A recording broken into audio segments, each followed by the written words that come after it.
Good morning, everyone in Australia and New Zealand, and good afternoon, good evening, and good night to those of you joining us from the rest of the world. I'm Chris Hyde. My pronouns are he, him. I'm a Microsoft Data Platform MVP from Albuquerque, New Mexico, and I'll be one of your co-hosts this morning for this session on ingesting data with Dataflows Gen2 and Microsoft Fabric. And along with me is my co-host, Adewale. Adewale, how are you this morning? Can you Hi, present Chris. Yeah, hi, Chris. I'm great. My name is Adewale Yusuf. I'm also a Microsoft Most Valuable Professional in Data Platform. I'm a Senior BI Consultant with Avanade Ireland, and I'm also a Microsoft super user. So it's great to be here. Great. It's great to have you. This is your first time on Learn Live, right? Yeah, this is my first time, and I think I've watched your session and a couple of other people's session that was actually amazing. So yeah, I'm ready. These are a great way for us to get all this Fabric info out to everyone. But it's not just the two of us that we've got here. We've also got our great moderators today, Raul and Stephanie, and they're both Microsoft MVPs as well. So you can ask all the hard questions about Dataflows Gen 2, and they will get you the great answers that you're looking for. And if they can't, or if they think it's a really good question, they can pass that back to us up and we can discuss it on stream because we are live. This is not a recorded session. So any questions, keep them coming in all session. We'd love to hear from you all. And if you're watching this session, we expect that you're already interested in learning more about Fabric, or you wouldn't be here, right? Maybe you're thinking about taking the DP600 certification exam. There's a good chance if you're here, it's both of those. We hope you'll be using this training to propel your career forward. And to this end, Microsoft has set up what they call the Fabric Career Hub. There's a lot of good stuff on here. There's some testimonials about how learning Fabric has really helped the careers of folks within the data community. There'll be hints and tips on good ways to start. There's this role guidance where we can find out where within the modern data platform, where these different roles, and we're going to see analytics engineer here today, because that's what Dataflows Gen 2 kind of fits best with. And we can see the areas of the data estate that you're going to fit into with that role. And also, it'll help you, excuse me, along your certification journey. Adewale will talk about the first step here, the Cloud Skills Challenge, in just a second. But here's where we are. We're at step 2, learn together. So we're all watching today. We're all going through the Learn Live modules on Microsoft Learn. We're all trying to get more in-depth with the product. Maybe it's the first time we're touching it. That's great. We've got the ability to use a trial connection, to use free 60 days. So let's get in here and start learning how to use Microsoft Fabric. So one of the benefits of completing the Learn Live is that you have 50% discount on DP600 with the Cloud Skill Challenge. So if you are yet to complete that challenge, make sure you started now. Even if you are yet to start, just make sure you start because you have ability to kind of earn 50% discount on the exam. Also, there is also exam cram for you in case you are thinking you want to write the exam, but you're not really sure how the exam is or how to even sit for Microsoft exam. An opportunity is here for you to kind of ace the DP600 with the free exam cram. And this cram, it kind of expose you to some exam format. So you see the way the exam is being structured. You also have access to the skills measures, the sample questions, different sample questions about the exam. And I think it also be showing you a little bit of time management tips, so you know how to manage your time while doing the exam. And you also see some common mistakes to avoid while doing the exam. I think for me, if I have access to exam cram, probably I will have done almost all the exam I have in my mind that I want to do for Microsoft. Yeah, I'm looking forward to this session as well because I still need to take the DP600 myself. So I'm thinking of maybe scheduling that for the middle of May, right after this exam cram. It's going to be perfect. Same, yeah. All right. So, I mean, to that end, this is just, we're midway through this series of sessions 9 in all, 3 each week for 3 weeks. Adewale and I, as we've said, we're going to talk about Dataflows Gen2 today, but come back tomorrow and some other folks will run you through getting started with data warehouses. Next week, we've got medallion design, notebooks in Spark, and fabric administration. And all these sessions are available on YouTube. You can go to the Power BI channel, go to live streams, and see everything that's been recorded as it goes through. Also, we're going to be taking on one of the Learn Live modules and following through. So if you'd like to, you can follow the link here and follow along with us. What we'd prefer you do, though, is just copy down this link, save it for later, and after you've stuck with us for the next 75 minutes or so, you can go back and run through all of the exercises on your own and help to kind of reinforce all the things that Adewale and I are showing you today. If you're also right here with us, just make sure that it is very lively and very interactive. You can chat with other attendees and also ask questions in the chat. I'm sure our moderator will be there to kind of answer your questions and provide answers to all the questions you need, and we can also answer your questions. So make sure you keep the chat lively and then type as much as you can.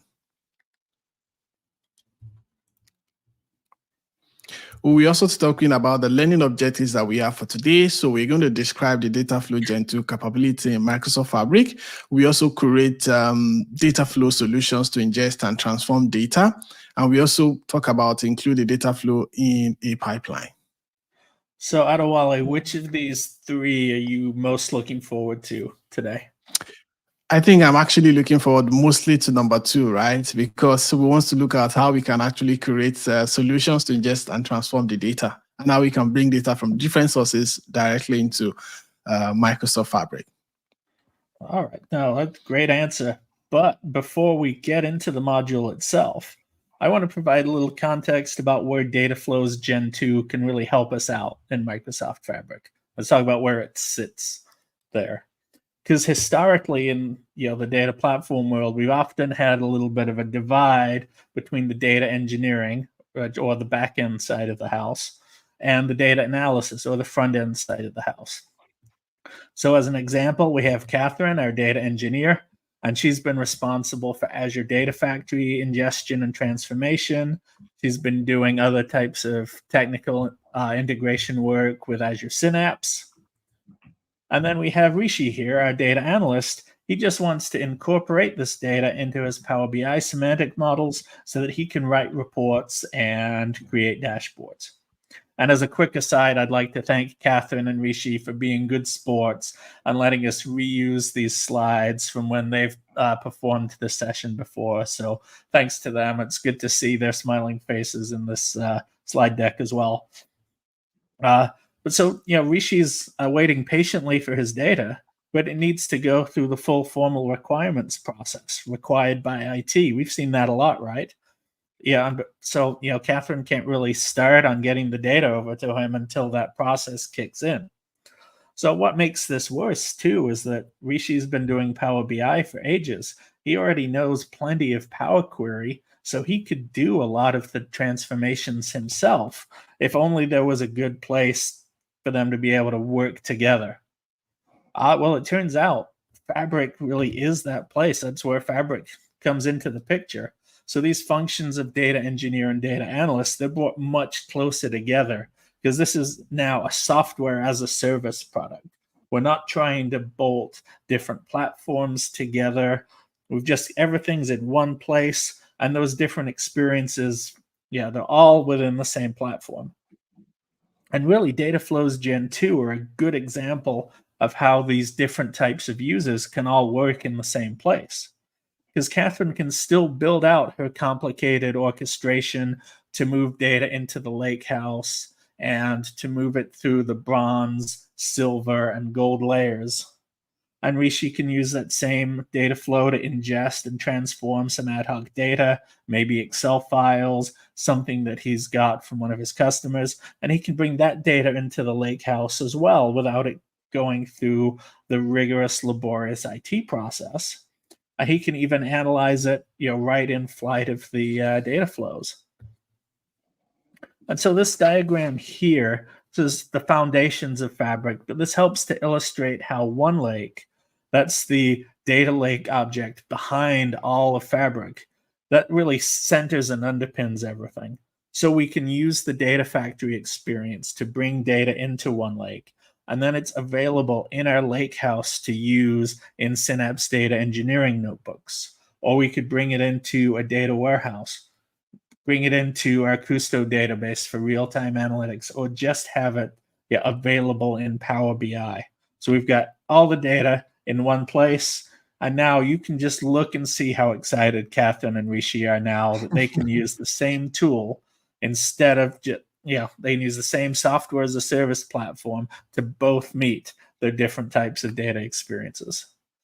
Well, Adewale, I hope you're as excited as Catherine and Rishi are.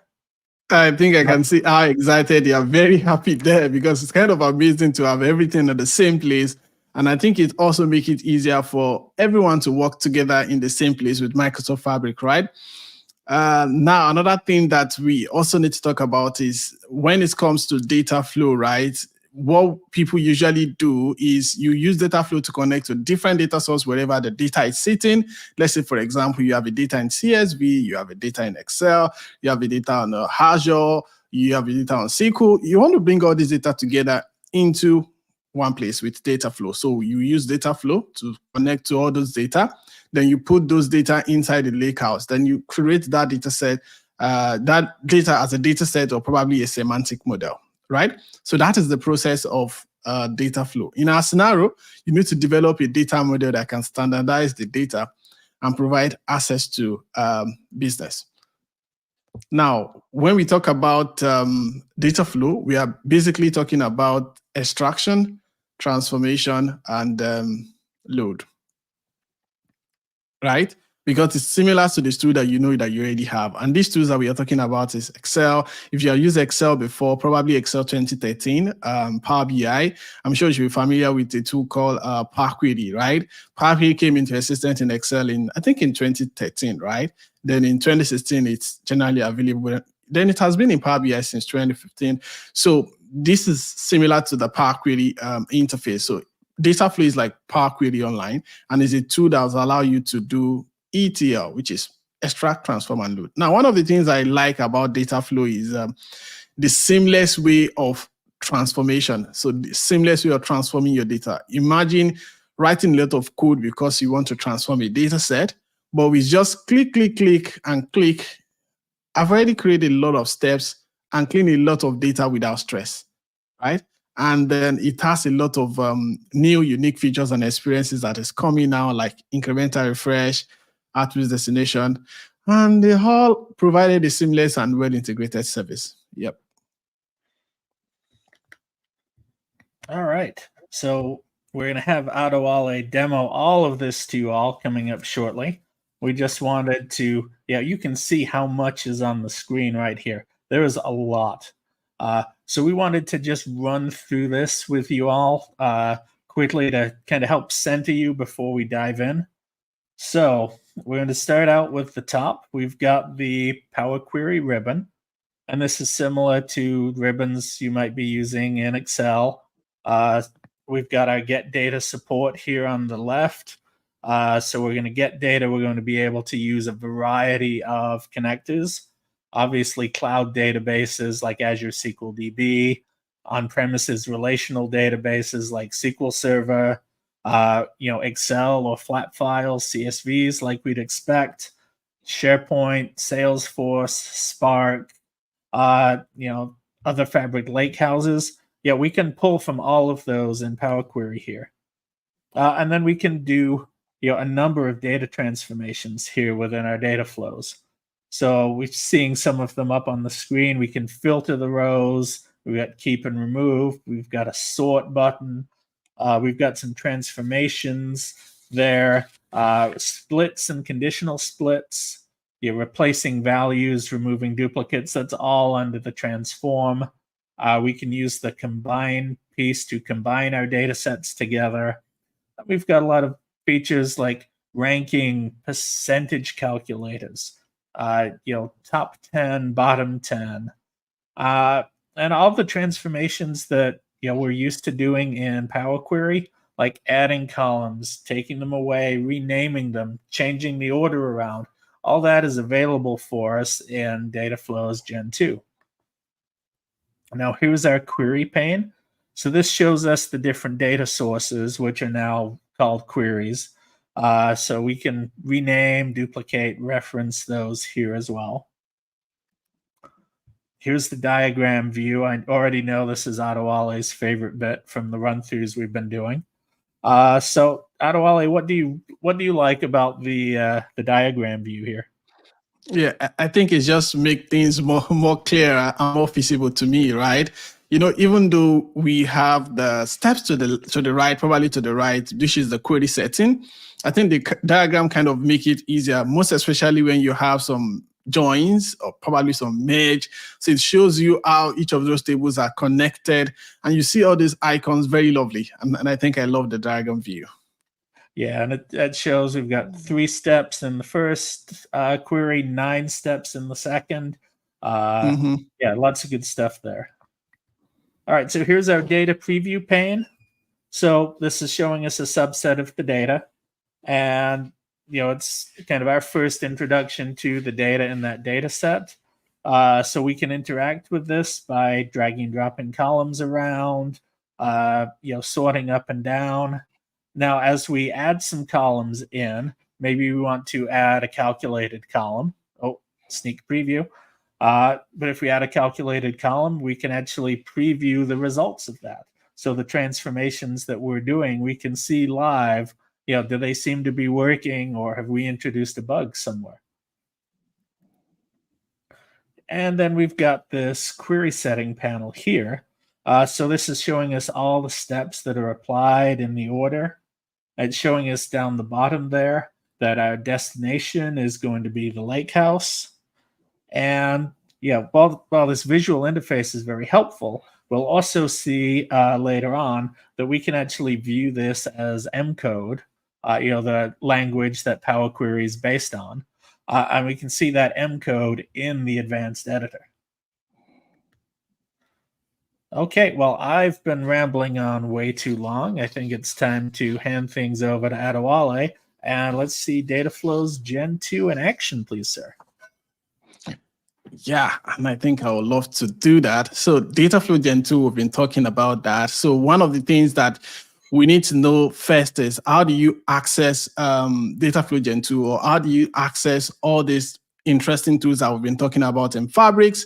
And the way you do that is to go to powerbi.com, which is your Power BI service. I'm sure we all know that now that Power BI is actually now Fabric. So if you go to powerbi.com, so you are in Fabric environment, and right here, you will see the Power BI icon here, which if I select it here, I can see all the different workloads that we have in Fabrics. So if I go to Microsoft Fabric, so you'll see that we don't just have Power BI here. Now we have different other things. So we have Data Factory, we have Data Activator, we have Industry Solutions, Synapse Data Engineering, Data Science, Data Warehouse, Real-Time Analytics, right? And this kind of make a lot of sense because you have all solutions you need in one place. For people that are more familiar with Power BI, I know, in Power BI, when you create a workspace, right? Probably in that workspace, what you have in the workspace is probably a data set, which is now called semantic model. Then maybe you have a report as well, or probably you have a data flow in that workspace, or you have a scorecard in the workspace, or even a dashboard, right?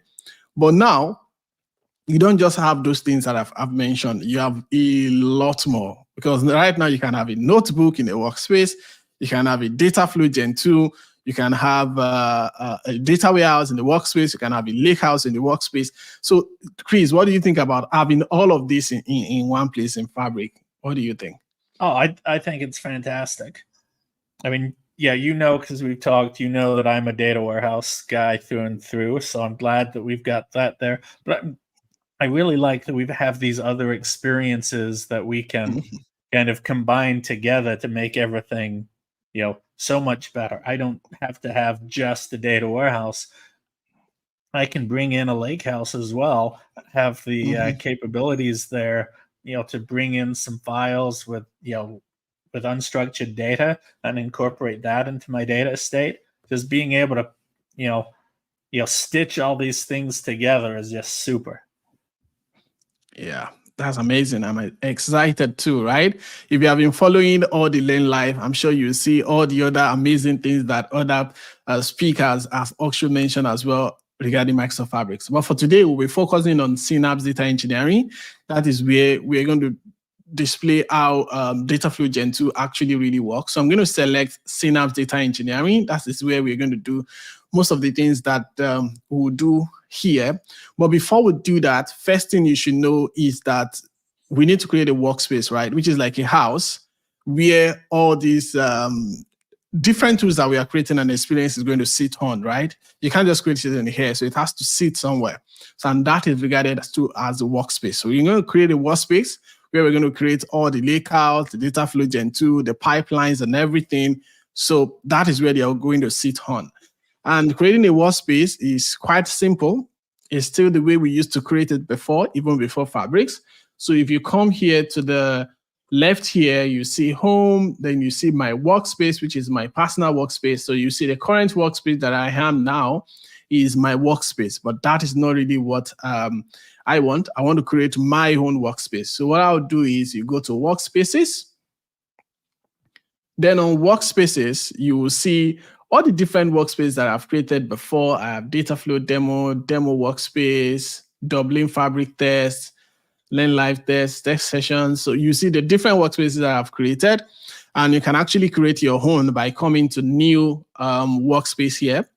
So if I select new workspace, then it's going to ask me for a name. So Chris, what do you think we should call our workspace?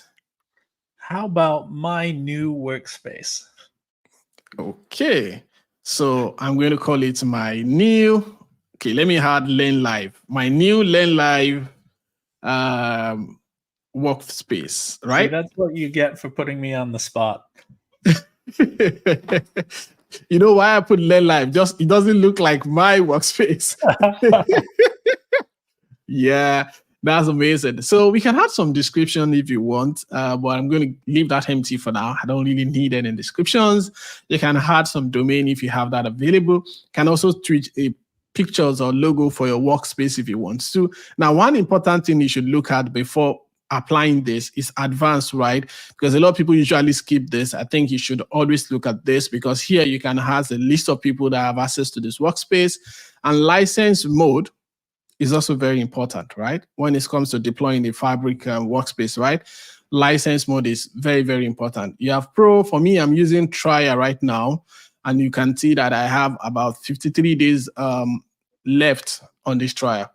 So if you are practicing this or you are going through the Learn Live, make sure that you can set up a trial environment as well. It's very easy to do that. You just set up a trial and then you practice with that. We also have premium per user, premium capacity, embedded, Fabric capacity is also here. Then you have semantic model storage format, right? Most of the time when you are working with a very large data set, I think it's always good to go for large semantic model storage format, right?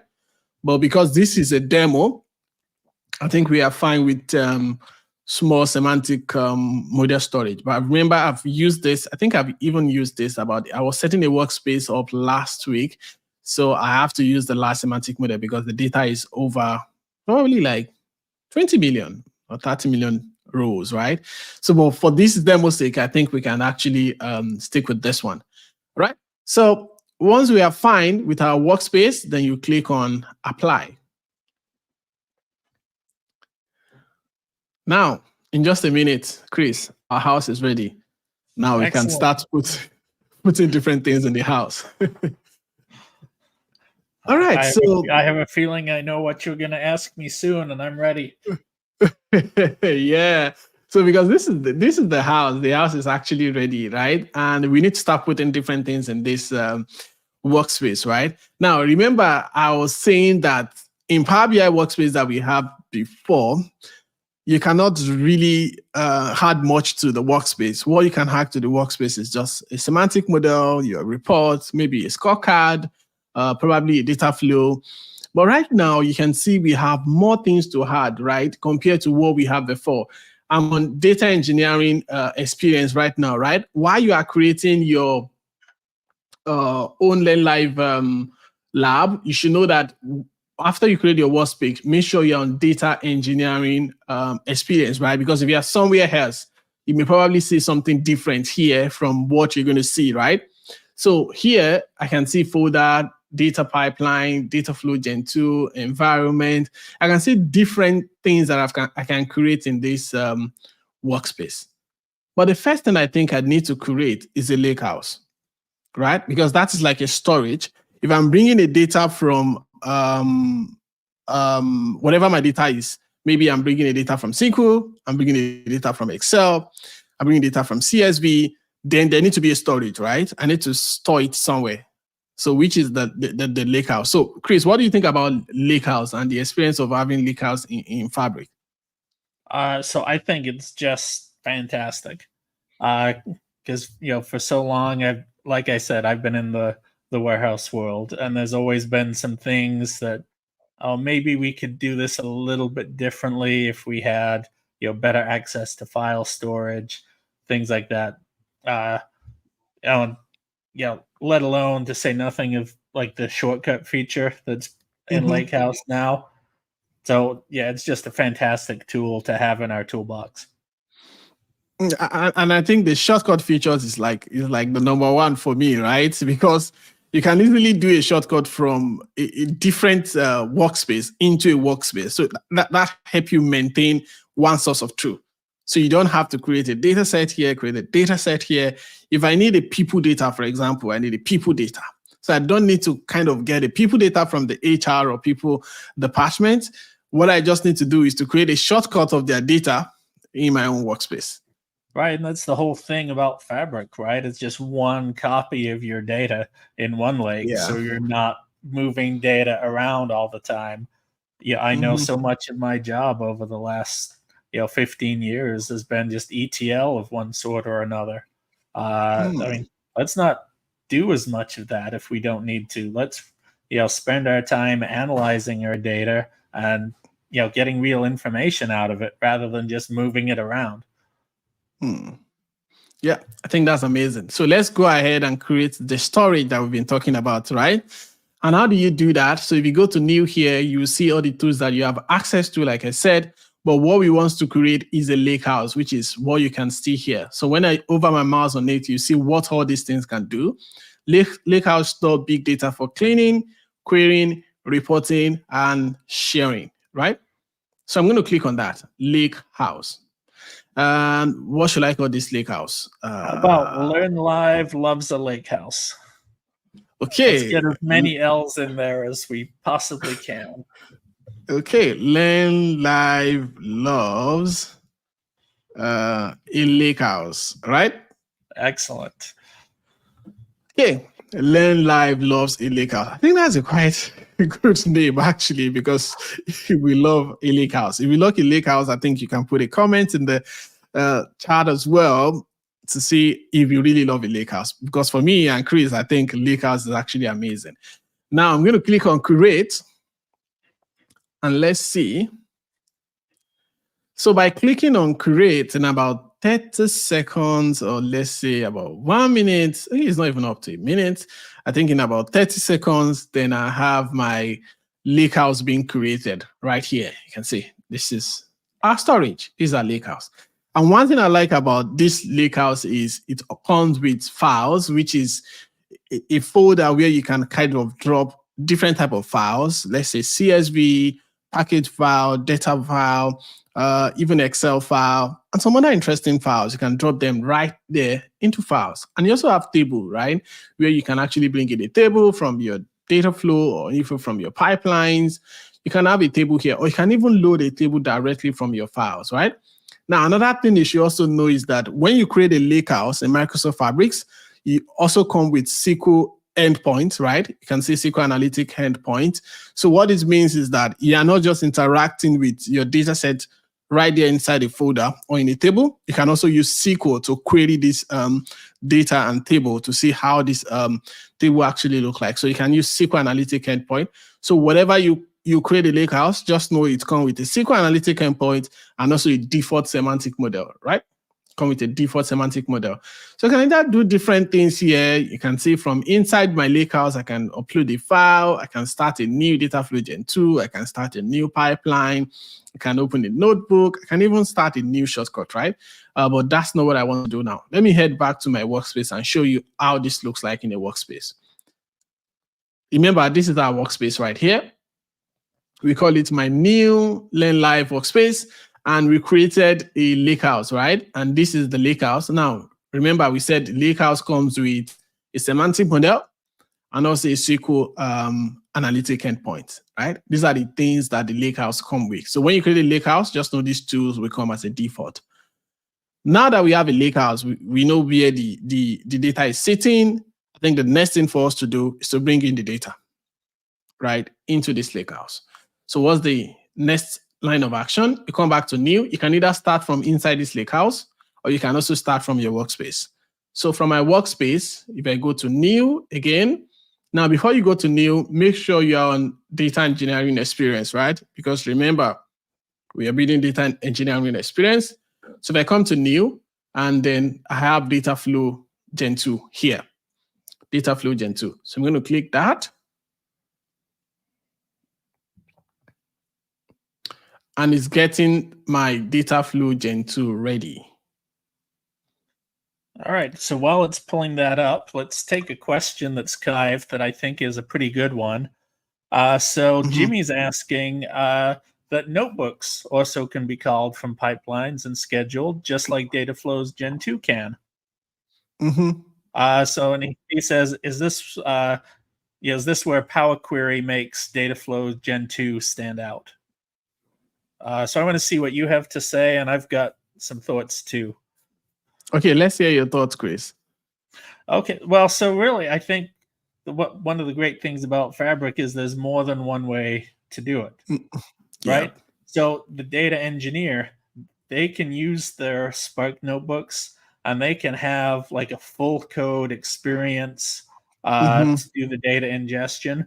But somebody's who's coming from a data analyst background, Power Query through Dataflows Gen2 gives them more of that low code experience. So it's different tools for different folks with different experiences. Does that fit in with what you're thinking? Yep, I think absolutely right. Because one thing is Power Query kind of give you this UI interface where you just click, and do drag and drop, and you're able to create a transformation very quickly, right? But for the people that are kind of used to writing code, or you just like to write a notebook, I think it's kind of easier for you to say, okay, let me write a Python script that can clean and transform all this entire data set. But for Power Query, it kind of make life easier, rather, for the people that don't really like to write a lot of code. So I think Power Query for me, it's actually amazing. But if you think you are still comfortable with writing Python in notebook or even any kind of code that you're familiar with, I think you can still give the notebook a shot as well. Excellent. All right, so as we are looking at our Power Query, and I think Chris has introduced some of the things about Power Query for us, which is the ribbon interface.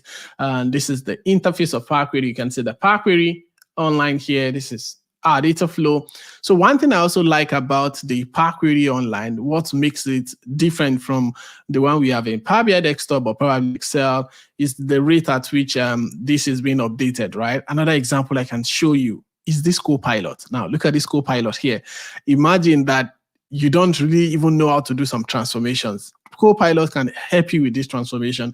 You just need to come here, put a descriptions of the kind of transformation steps that you want to do. Then Copilot is actually going to do the rest for you. Say, okay, say for example, I want to remove the top 10 row. You don't need to, okay, how do I remove? You don't need to look for that. Just type, remove the top 10 row. Right? So, and as you're typing that, the Copilot is kind of cleaning and transforming your data for you. You can also click here to say, okay, I want to get the data. You just click here, and then the Copilot bring the data in, just help you get the data from wherever the data is. Isn't that amazing, Chris? That's fantastic, and it's a complete game changer for especially I think small and medium companies that may not have a lot of experienced IT pros to be able to make this available to customers like that. That's fantastic. Yeah, I think so too, right? Now, to bring a data in, there are so many ways you can do that. You can either come to this first screen you can see on my screen, you see import from Excel, from SQL, from CSV, or you can either come here, get data, you see all the sources that you want here. You can click more, actually, to see different source of data that you can connect to. I can click on view more here. So when I click on view more, you see the group of files that you can connect to. If I click on files, these are the files that I can access: Excel workbook, text or CSV, XML, package file, SharePoint folder. If you go to database, you see different databases that I can connect to. And I think this has over 300 plus prebuilt connectors that you can connect to, and it's increasing every day. So for Microsoft Fabrics, you can see different things you can also connect to. I can connect to another lakehouse, data warehouse. For Power Platform, you can see your common data service here, data vast, everything is right here, right? Or you can even start from a blank table. So you can connect to a lot of files that you think where they are sitting. But for this demo sake, we'll be connecting to a text or CSV file. Text or CSV file. So if you are following on the Learn Live practice, we have a link provided here on the lab. We have a link provided in the lab. So this is the link we're going to connect to. So this link basically is a CSV file. It's an open data, so you don't need any authentications to be able to access the file, right? So I'm going to copy the link from the lab as well. Then I'm going to paste the link right here. So once you paste the link, you don't really need to do anything much. Like I said, you don't need any authentication. It's a public file. So once you paste the link, just click on Next.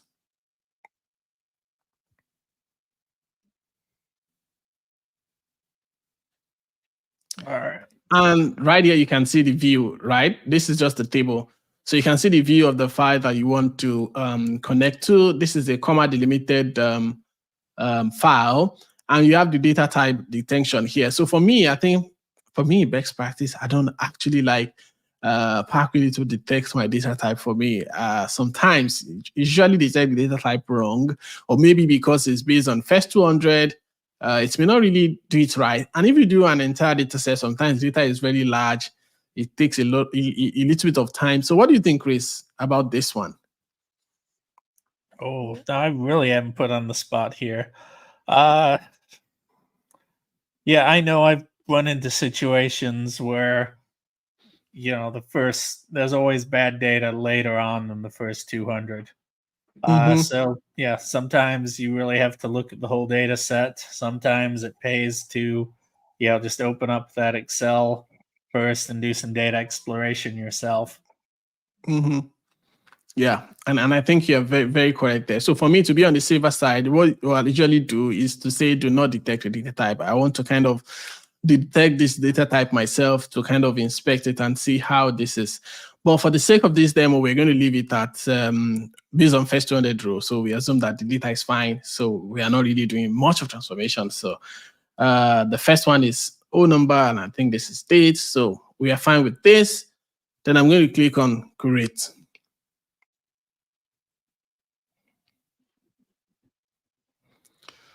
Then right here, we have our data set. Let me just put this diagram view up. I'm going to come back to that.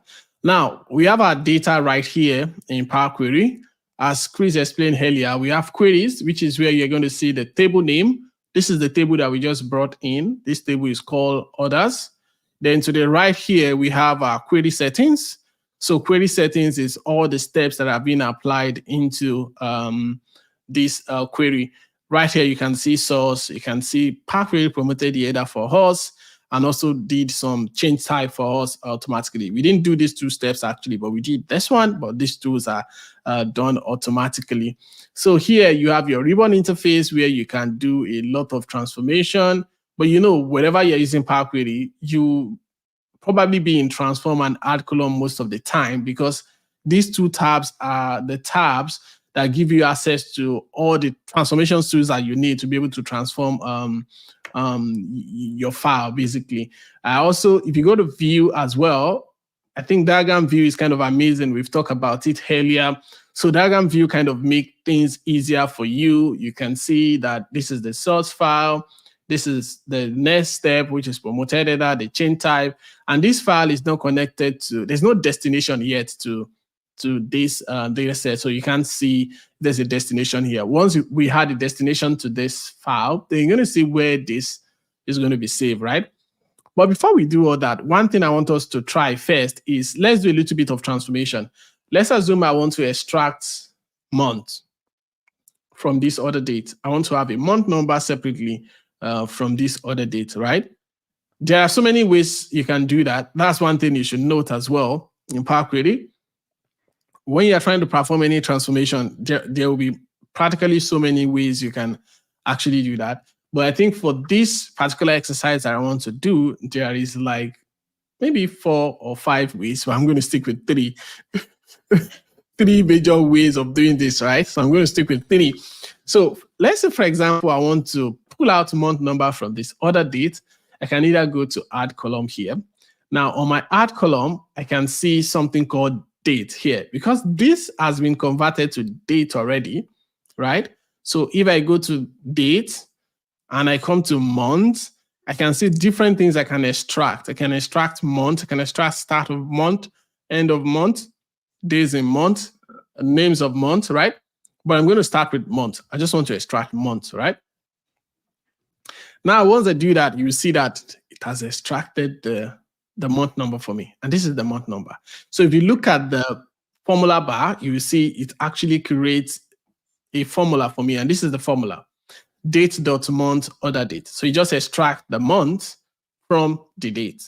And that is why you can see date.month order date. It's so you're telling me it created all that code just from a couple of mouse clicks? Yep. Nice.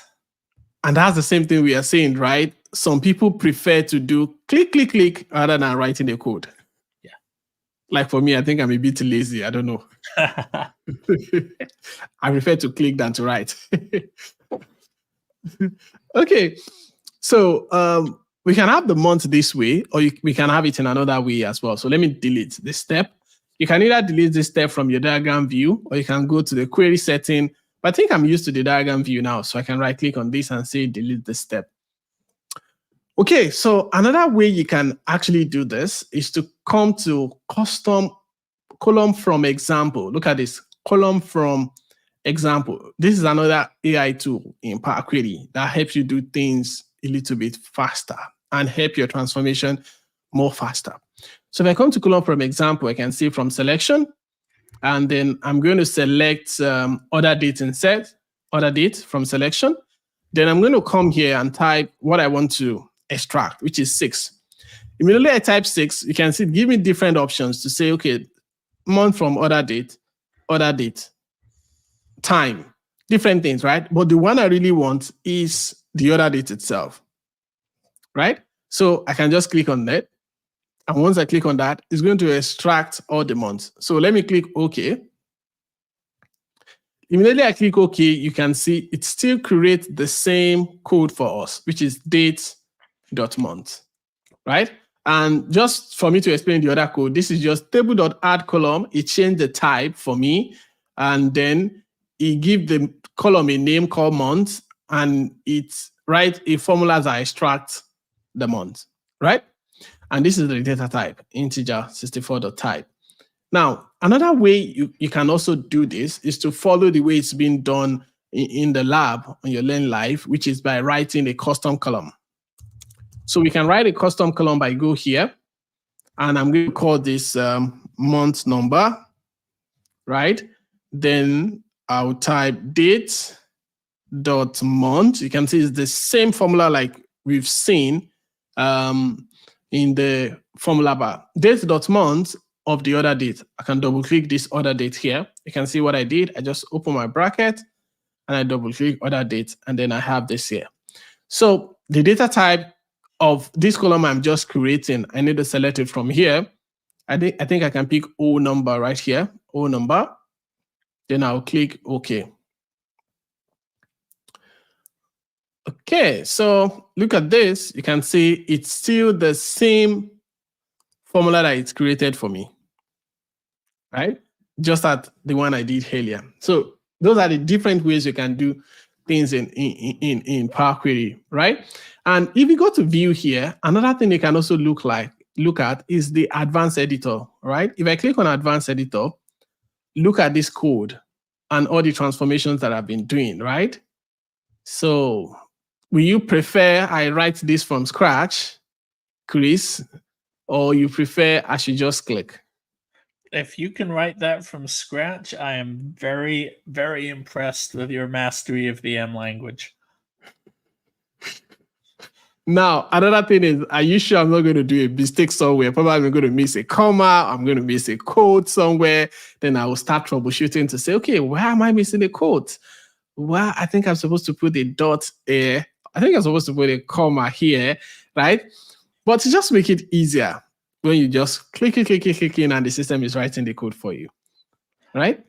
Yeah, and the great thing too, well, I guess something for everyone who's thinking about taking the DP600 exam, just because the module has you do things in one way, as you see, there are 3 different ways. The DP600 exam may expect you to do this kind of task in a different way. It may have you click in a different part of the screen. So it's going to be really helpful, as you get ready to take your exam, try and figure out some other ways to do some of the things that you already know how to do. Amazing, right? Now, another most important thing that you need to do before you go is the destination, right? But I think for those that are familiar with SQL as well, there's scripts here. If you want to see the query script or you want to see the step script, you can actually look at the scripts here as well. So see, okay, so I want to see the script. Okay, so I just want to see the step. So you can see that as well. Now let's go to destination. Now, where do you want this data to be stored? Which is this data we are bringing from different sources. Where do you want to be stored? You can either put it in your lakehouse or your warehouse or even in Azure database. Let's look at this. So you can see these are the different type of destinations that we can put our files. You can put it in lakehouse or you can put it in warehouse. You can put it in Azure Data Explorer Custo. You can also put it in Azure SQL database. But for the sake of this demo, we're going to put it in the lakehouse, right? So I'm going to select lakehouse. So once I select lakehouse, it's going to just do a connections to my lakehouse, and let me click next. So next, it has listed all my workspaces. These are all the workspaces I have in this my environment, right? So what do we call our workspace again? Can't remember. I don't know. It was long and complicated. I remember that much. I think it's this one. Yeah. My new Learn Live workspace, right? Nice. Because I remember you wanted me to call it my new workspace. So I added my new Learn Live workspace, right? Excellent. So I think it's this one. So when I expand it, you're going to see the lakehouse that you have in there. So this is the lakehouse we created. It is called Learn Live Loves a Lakehouse, right? If you remember, that's what we call our lakehouse. So Learn Live Loves a Lakehouse. So I'm going to select that because this is where I want the data to be stored. Then I'll click next.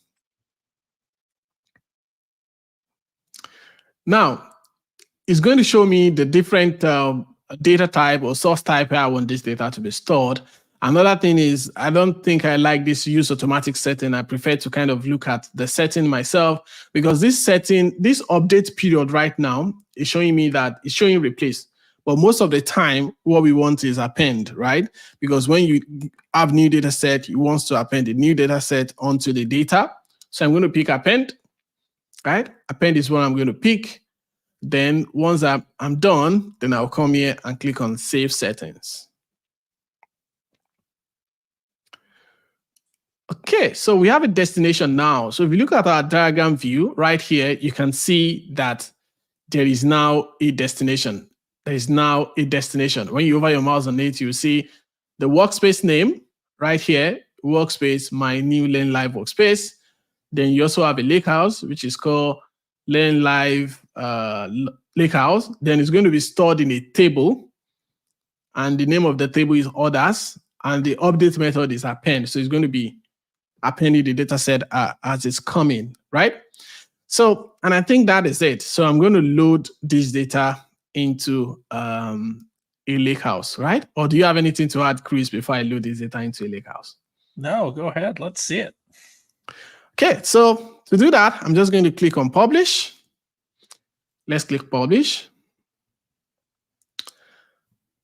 Now, once you click publish, then you can see the Dataflow one that we created here. You can see it right here now.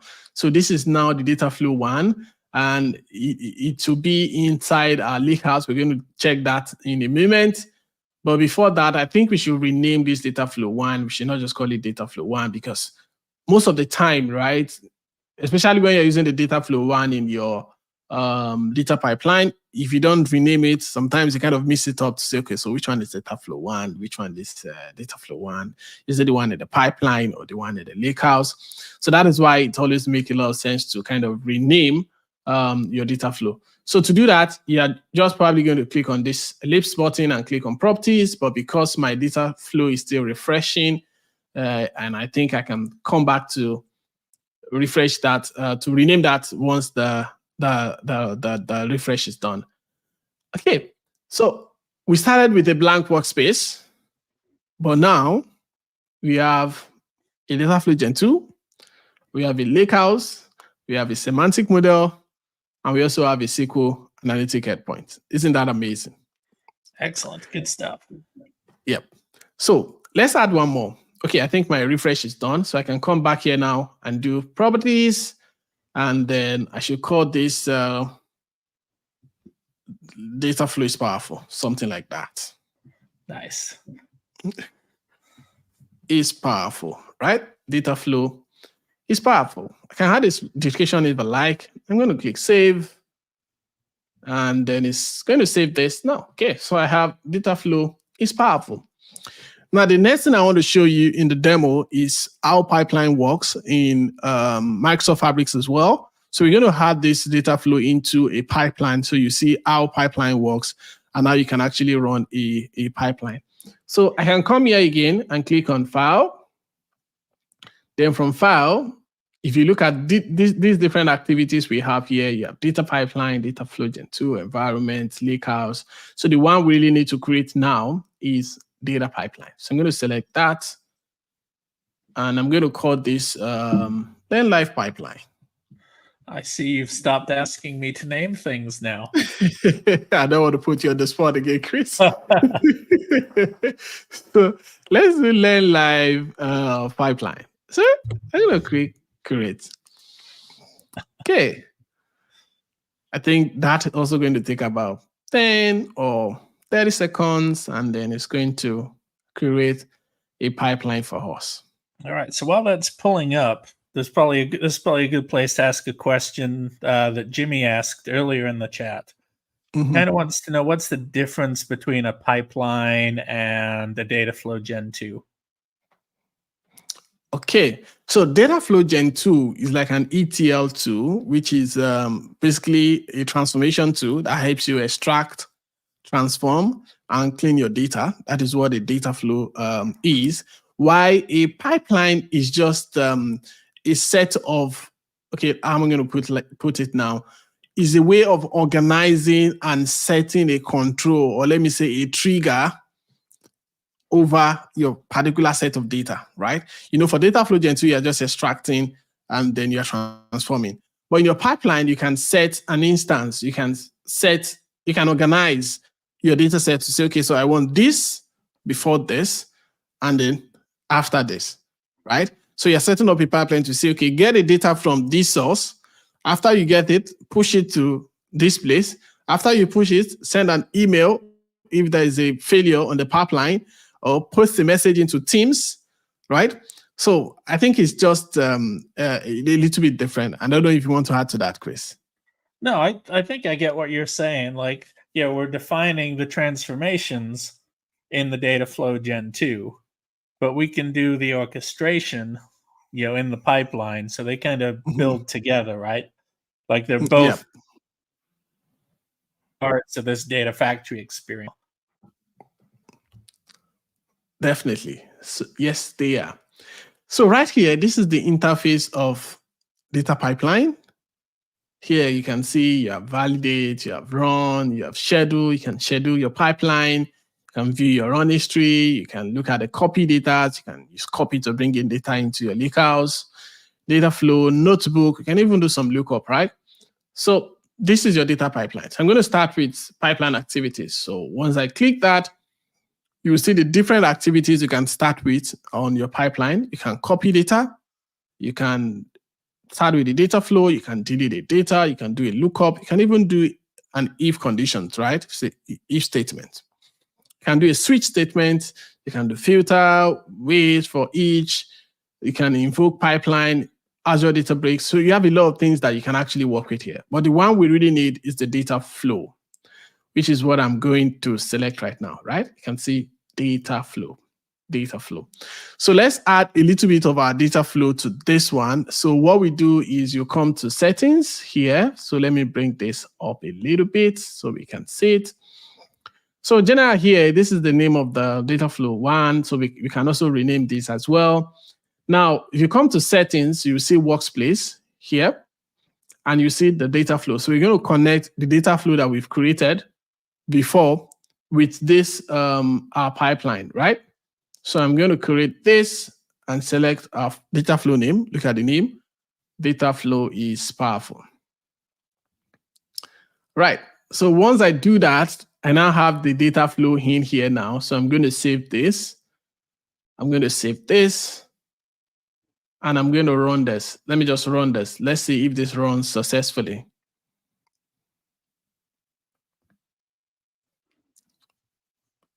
Okay, so it's running now in progress.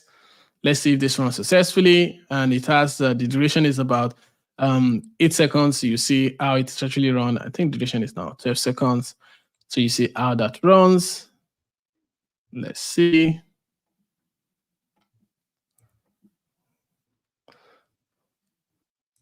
Yeah, so it's still running. So now, once it's run successfully, that means your data flow has run successfully.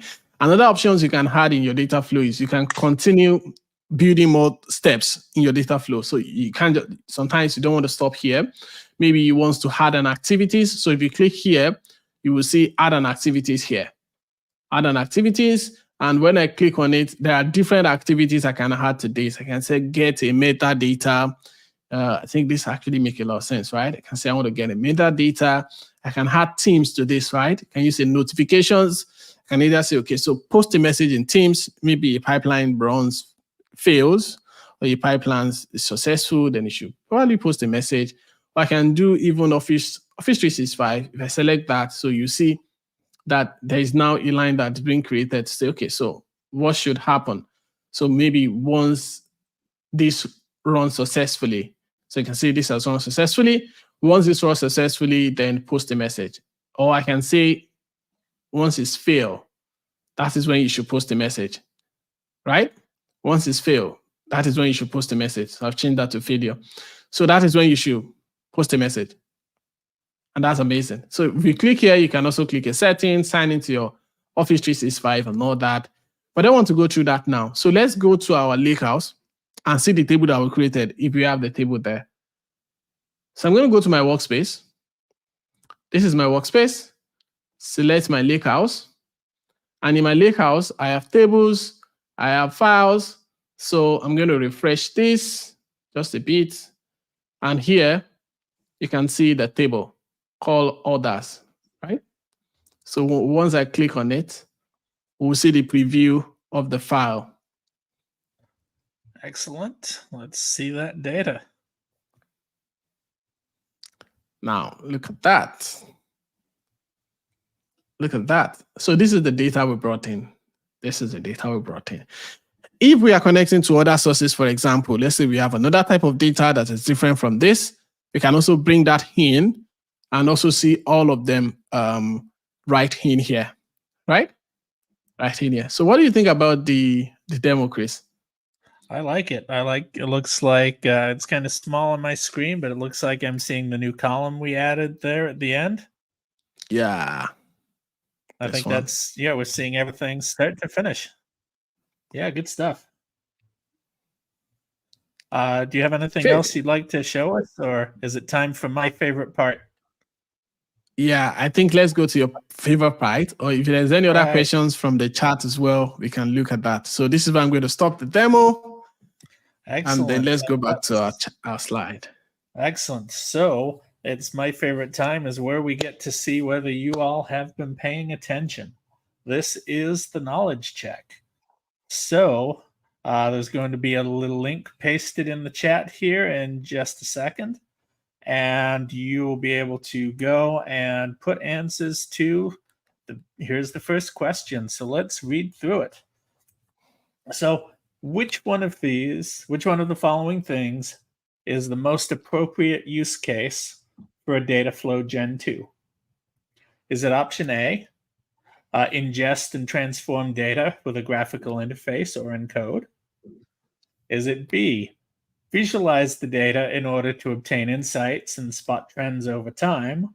Or is it C, apply data science models using Python code? Well, let's see how people are doing.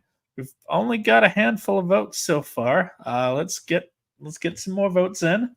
And don't forget, we're here to take questions as well. So if you'd like to put your questions in while we're giving you questions, you can give some questions back to us as well. All right, looks like people are doing pretty well on this one, Adewale. What do you think the answer is? If I'm going to look at it, I would say it's definitely not C, because we didn't do anything on data science, on Python today. In fact, remember we said instead of writing Python, just do click, click, click, right? And it's definitely not P, because we didn't visualize the data today. So if I'm going to pick, I think I would say it's A, actually. Nice. You're right. And so is every single person in the chat. Good job, everyone. All right. How about let's try something a little trickier. What's new in Dataflows Gen 2 compared to Dataflows Gen 1? So in Dataflows Gen 2, you can write data directly to an Excel file. Or is it in Dataflows Gen 2, you can write data directly into a SharePoint list? Or is it C, in Dataflows Gen 2, you can write data directly to a lakehouse or warehouse? Oh, we've got lots of votes coming in on this one. What do you think, Adewale? Really, I'm not going to say it's A, because remember, we didn't push anything into Excel file here, right? So it's definitely not A. Dataflows Gen 2 is sitting right here in Fabric. We are not doing any Excel file. And then it's definitely also not B. Yeah, I think it's definitely C, because we load directly into lakehouse or warehouse. All right, you were right again. Did you see these questions in advance? Yeah, right. Interesting. Looks like just about everyone in the chat is right as well. All right, so here's another one. So we have some detailed order level data, and we want a table that just returns the total number of orders and the average price per month. So which one of the following Dataflow Gen 2 operations would we use for this? So would we use merge? Would we use group by? Or would we use aggregate by? So I don't think we covered this one explicitly in the module today. So let's see how people do with this one. Oh, and I see people are a little more reluctant on this one to put their answers in. So Adewale, what do you think on this one? So I think the question says you have a detailed order level data and you want a table that just return the total number of orders and average per month. Remember, you have detailed order level data, which means the order data is very, very detailed, right?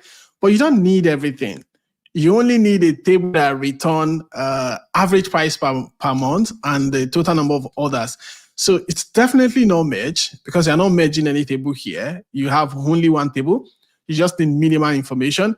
And it's also not aggregate by, because we don't have aggregate by, right? So the answer should actually be group by. So you group by. 3 for 3. All right, last one. So what's the advantage of running a Dataflow Gen2 in a Fabric Data Factory pipeline? So A, it's the only way to be able to incrementally refresh data. B, it's the only way to be able to schedule a data flow to run more frequently than daily. Or C, you can combine the Dataflow Gen2 with other activities such as notifications on success or failure. All right, how are we doing on this one, chat? All right, looks pretty good here. All right, walk us through this one, Adewale. Yeah, I think this one is actually amazing, right? Because it's definitely not B, or let me start with B. Is the only way to be able to schedule a data flow to run more frequently than daily? Nope, it's not the only way. And it's also definitely not A, because you can actually set up an incremental refresh without a pipeline, right? Yeah. I think it's C, because we show an example of how you can add themes and also outlooks on email. Yep. And you got it. And so did everyone taking the poll. Good job, everyone. All right. So let's run through some things here. Let's give a quick summary. So here's what we've seen today. I know we've got the summary up again. A good reminder: get some questions in. We've got a little bit of time left to chat with you all. But we showed how what the Dataflow Gen2 capabilities in Microsoft Fabric are.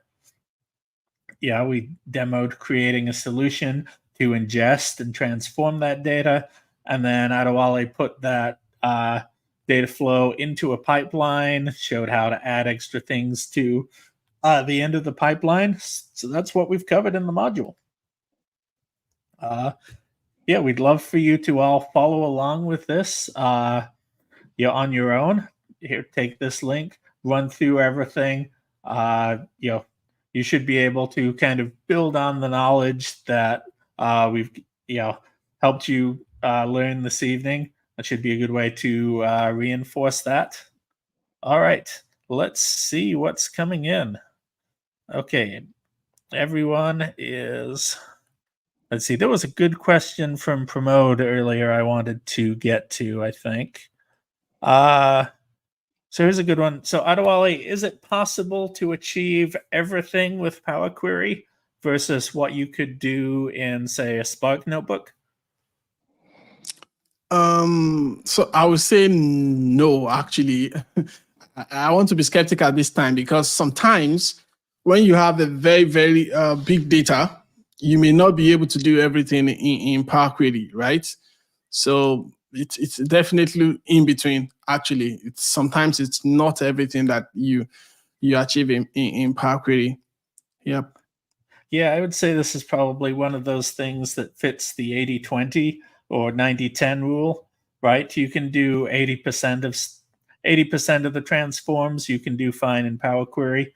Something more complicated, like calling an API that brings back some JSON data, and then you've got to figure out how to shred that JSON.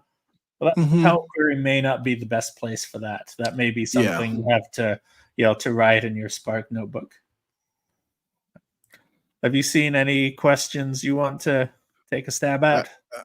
I think I can also see one here that says, I can see that you can import other data flow in a data flow. So does that mean it will import all the tables of the imported data flow in the new semantic model? I think this question, for me, I would say yes and no, because it depends. Yes, you can connect to other data flows inside the data flow. But when we create a lakehouse, you have a default semantic model, right?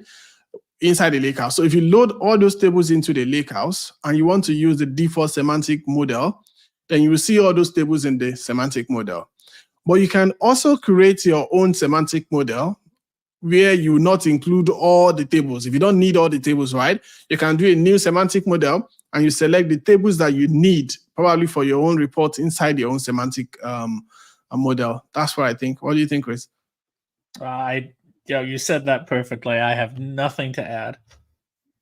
Okay. Okay. Right. We had another question come in. Jimmy asks again, and Jimmy, thank you for asking so many questions this morning. He asks, can Dataflows Gen2 make use of gateways?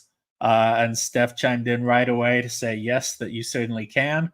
So we just wanted to kind of get that into the recording for people. I think that is just about everything.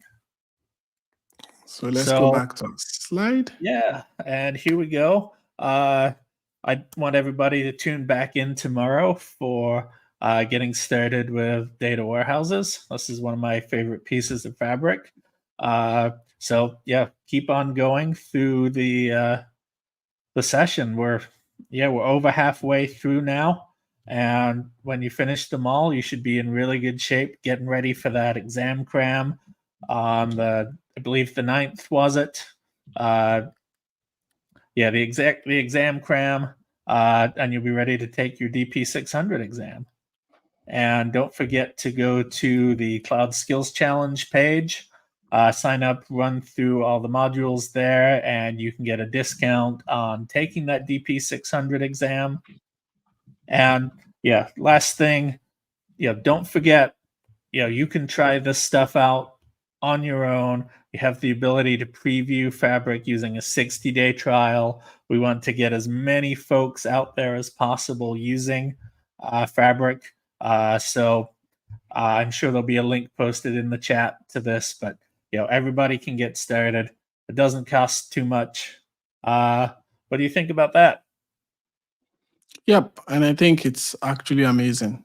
A lot of people need to start getting into fabrics. Yep. Speaking of amazing, I think we did an amazing job covering all the material today, if I do say myself. What do you think? You think that went well? Yeah, I think it did. Thank you so much, everyone, for joining us. I hope you enjoyed the sessions, and I'm happy that you really enjoyed the sessions and you're going to try your hands on the lab after these sessions. Thank you so much, everyone. And thank you so much, Chris. Yeah, thank you. Thank you, Stephen. Yeah, I think we need to say thank you to Stephen and our other moderator, Raul. Stephen and Raul, thank you so much, guys. And thank you, everyone, for joining us. Thank you, Chris. Bye, everyone. All right. Goodbye, everyone. Enjoy the rest of your day.